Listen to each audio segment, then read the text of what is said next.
سلام طعنا هبلي زي خبركم من فتوات تخطاتلتي مدب سابوين تايمس لمون كم تلمود النز على سحرنا يوم حاصرتن اواناون زبلنا مزينات حزنا لكم مسينا لنا نسنا مكتالكم نعدم فلما كان عندنا تاتم نبخم كنبلينا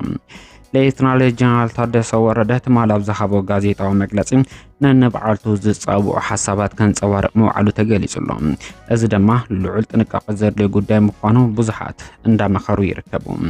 ብኻሊእ ገጽ ድማ ውድብ ህዝባዊ ወያነ ሓርነት ትግራይ ህጹጽ ዝተብሃለ ጻውዒት ኣቕሪቡሎም እዚ ጻውዒት እዚ ቀልቢ ሰሓበ ጉዳይ ኮይኑ ይርከብ ንሌትናል ጀነራል ታደሰ ወረደ እውን ዘሻቀለ ከይኾነ ከም ዘይተርፍ ተጠቂሱሎም ኣብ ዞባ ደቡብ ትግራይ እውን ውድብ ህዝባዊ ወያነ ሓርነት ትግራይ ዘሕለፈው ውሳነ ተግባራውነቱ ብቁልጡፍ ተጀሚሩሎም ብዝርዝር እንምልከቶ ጉዳይ ክኸውን እዩ ብኻሊእ ገጽ ድማ መንግስቲ ኣሜሪካ ኣብ ልዕሊ ኢራን ሓድሽ ውሳነ ሕሊፉሎም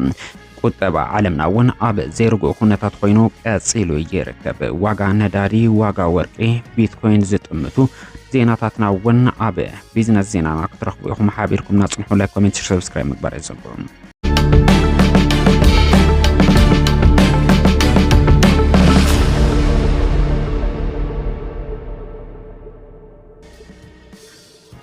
ደቂ ኣንስትዮ ኣብ መስርሕ ሰላምን ውሕስነት ጸጥታ ብምስጣፍ ኣብ ህንጸትን ሰላምን ድሕነትን ማሕበረሰብ ናይ በዓልን እጃም ንክህልወን እናሰርሐ ምዃኑ ሕብረት ማሕበራት ሲቪክ ማሕበራት ትግራይ ገሊጹ ግደ ደቂ ኣንስትዮ ኣብ ህንጸት ማሕበረሰብ ዝለዓለ ብምዃኑ ኣብ ህንጸት ሰላምን ድሕነትን ዝለዓለ ግደ ንክህልወን እናሰርሐ ከም ዝርከብ ተገሊጹሉ ሚድያ ሰላምን ድሕነትን ማሕበረሰብ ኣብ ምርጋጽ ብዘለዎ ሓይሊ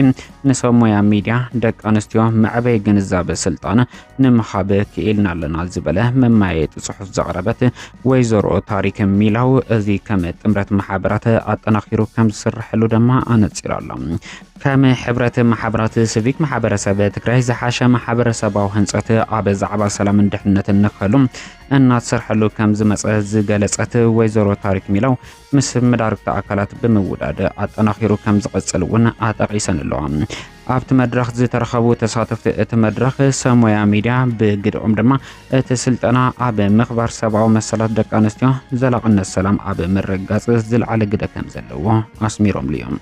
ተማሊ ጋዜጣው መግለጽ ዘሓበ ፕሬዝዳንት ግዚያዊ መምሕዳር ትግራይ ሌትናል ጀነራል ታደሰ ወረደ ነንበዓልቱ ዝገራጩ ሓሳባት ከንጸባርቕ ተራእዩሎም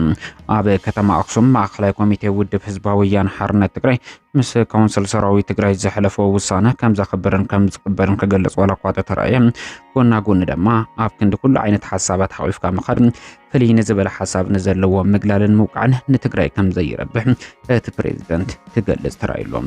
ፕሬዝዳንት ግዚያዊ መምሕዳር ትግራይ ሌትናል ጀነራል ታደሰ ወረደ ስልጣኑ ከም ዘይለቀቅውን ኣብቲ ናይ ትማሊ ጋዜጣዊ መግለጺኡ ክጠቅስ ተራእዩሎም ፍልይ ዝበለ ሓሳብ ዘለዎ ምግላል ምውቃዕ ናብ ዝኾነ ቦታ ከብጽሕ ከም ዘይኽእል ብምግላጽ ሓድነትን ዓቕምታት ትግራይ ምጥርናፍ ከም ዘድሊ ክጠቅስ ተራእዩሎም ስትራቴጂክ ውድቀት መሪሕነት ዓቕምታት ዘንጠባጥብ ምዃኑ ዝገልጽ ፕሬዝዳንት ጀነራል ታደሰ ወረደ ሕወሓት ዝፍለጠሉ ባህሪ ዝተፈላልዩ ሓሳባት ብምትእኻብ እንትኸውን ሕዚ ዝግበር ዘሎ ግና ኣብ ውሽጢ ትውድብ ኮንካውን ዝተፈላልዩ ሓሳብ ሒዝካ ምንጽብራቕ ሹማሹም ዝወጸልካ ግዜ ኮይኑሎ ክብል ገሊጹሎም ኣብ ክንዲ ኩሉ ዓይነት ሓሳባት ሓቂፍካ መኸድ ፍሉይ ንዝበለ ሓሳብ ንዘለዎ ምግላልን ምውቃዕን ንትግራይ ከም ዘይረብሕ ዝገልጽ እቲ ፕሬዝዳንት በዛ ኣካይዳ እዚ ኣይኾነን ኩናት ሰላም እውን ክምራሕ ይኽእልን ክብል ጠቂሱሎም መንግስቲ ዝተፈላልዩ ውድባት ዘለዎም ናይ ውዳበታት ውሳነታት እውን ዘኽብር ምዃኑ ዝገልጸ እቲ ፕሬዝዳንት ይኹን እምበር ዝተፈላልዩ ኣተሓሳሰባ ኾነ ኣረኣያ ዘለዋ ክልል ብናይ ሓደ ውድብ ዝምከረሉን ዝውሰነሉን ኣገባብ ክኸውን ይግባን ክብል ጠቂሱሎም ፖለቲካ ውድብ ህዝባዊ ወያነ ሓርነት ትግራይ በቲ ኣብ ኣክሱም ዝወሰነ ውሳነ መሰረት ንኻድረታት ትግራይ ንኣኼባ ብህጹጽ ከም ዝጽውዕ ተገሊጹሎም ኣብ መላእ ትግራይ ንዝርከቡ ካድረታት ጻውዒት ዘቕረበ ፖለቲካ ውድብ ህዝባዊ ወያነ ሓርነት ትግራይ ማእከላይ ኮሚቴ እቲ ውድብ ምስ ካውንስል ሰራዊት ትግራይ ንዝሕለፈ ውሳነ ስዒቡ ኣብ ዝጉዳይ ብዕምቆት ምስ ካድረታቱ ክምክር ምዃኑ ተገሊጹሎም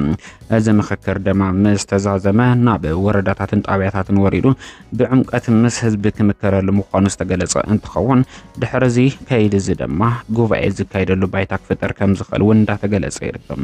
ድሕረዚ ሁሉ ኣካይዳ ድማ ናይ መወዳእታ መደምደምታ ዝግበረሉ እንትኸውን ድሕረ እቲ መደምደምታ መሪሕ መሪሕነት ትግራይ ዳግም ስልጣን ዝቆጻጸረሉ ባይታ ተፈጢሩ ሓድነት ህዝቢ ትግራይ ኣስጢምካ ቀጽልካ ድማ ምስ ጎረቤት ክልላትን ሃገራትን ስምምዕነትን ምትሕባርን ፈጢርካ አንጻር ህልውና ትግራይ ተሰሊፉ ዝርከብ ስርዓት ብልጽግና ዝተፈላለየ ቃልሲ ከም ዝግበር ተገሊጹሎ ስርዓት ብልጽግና ሕዝውን ናብ ሰላማዊ ዘተመጽዩ ንሕቶ ህዝቢ ትግራይ ወይ ከዓ ንስምምዕነት ፕሪቶሪያ ብሙሉእነት እንተተግቢሩ መሪሕ ውድብ ህዝቢ ወያነ ሓርነት ትግራይ ንሰላማዊ ዘተ ሕዝውን በሩ ክፉት ምዃኑ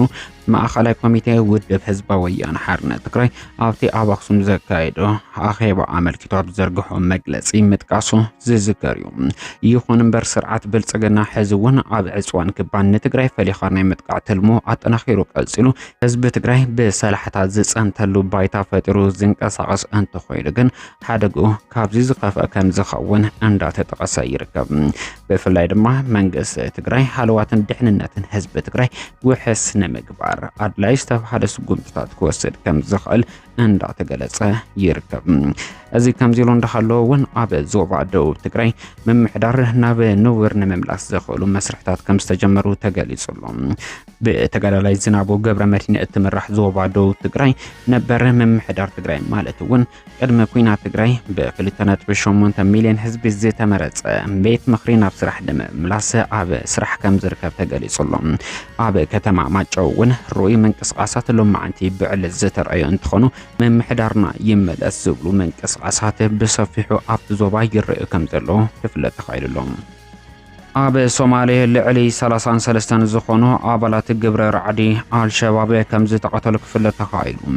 ሃገራዊ ትካል ስለያ ጸጥታ ሶማሌ ኒሳ ምስ ኣህጉራዊ መሻርክቲ ብምዋሃድ ኣብ ዞባ ማእከል ሸበሌ ተኸታታሊ ዝተዋደደ ስርሒት ብምክያድ ልዕሊ 33 ከም ዝኾኑ ዝተነገረሎም ኣባላት ግብረ ራዕዲ አልሸባብ ከም ዝቐተሉን ብ12 ሚያዝያ ድማ እቲ ስጉምቲ ከም ዝተወሰደ ኣብ ዝተዘርግሐ መግለጺ ተጠቒሱሎም ኣብቲ ዝተኻየደ ስርሒት ሓያሎ ማሕበ ግብረ ሽበራውያን እውን ከም ዝዓነወ ተጠቒሱሎም እቶም መራሕቲ ጉጅለ አልሸባብ ዝኾኑ ግዳያት እቲ መጥቃዕቲ ኣብ ዝተፈጸመሉ እዋን ንግብረ ሽበራዊ መጥቃዕቲ ይዳለው ምንባሮም እቲ ዝተዘርግሐ መግለጺ የመላኽት ካብ ዝሓለፈ ወርሒ ሓምለ ኣትሒዙ ብተልእኾ ድጋፍን ምርጋን ሕብረት ኣፍሪካ ኣብ ሶማልያን ካልኦት መሻርክቲ ዝድገፉ ሓይልታት ሶማልያ አንጻር እቲ ግብረ ራዕዳዊ ሓይሊ ከቢድ ዝተባሃለ ስጉምታት ክውሰድ ከም ዝጸንሐ ጸብጻባት TRT የመላኽት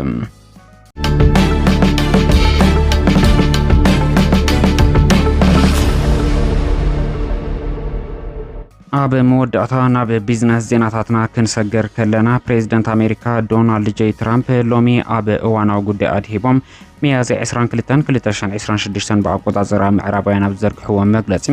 ነቲ ምስ ኢራን ዝተገበረ ናይ ክልተ ሰሙን ተኽሲ ናይ ምቁራጽ ስምምዕነት ንዘይተወሰነ ግዜ ከም ዘናውሕዎ ኣፍሊጦም ኣለዉ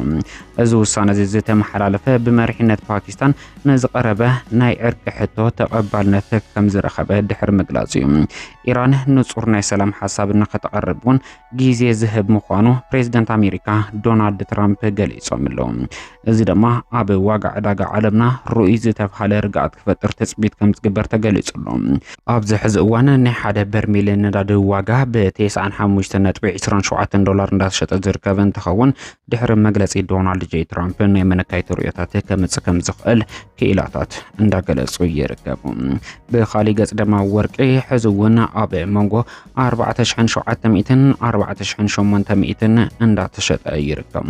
ቢትኮይን 73200 ካብ ዝኣቱ መዓልታት ዘቁፀረ እንትኸውን ርጉእ ዝኾነ ኣካይዳ እንዳርአየ ከም ዝርከብ ክፍለጥ ተኻኢሉሎም ናብ ተመን ሸርፊ ወፃኢ ኢትዮጵያ ዝጥምት ሓበሬታና ክንሰገር ከለና ድማ ሓደ ናይ ኣሜሪካ ዶላር ብ156.34 ብር ተዓዲጉ ብ159.60 ብር ይሽየጥ ከም ዘሎ ክፍለጥ ተኻኢሉሎም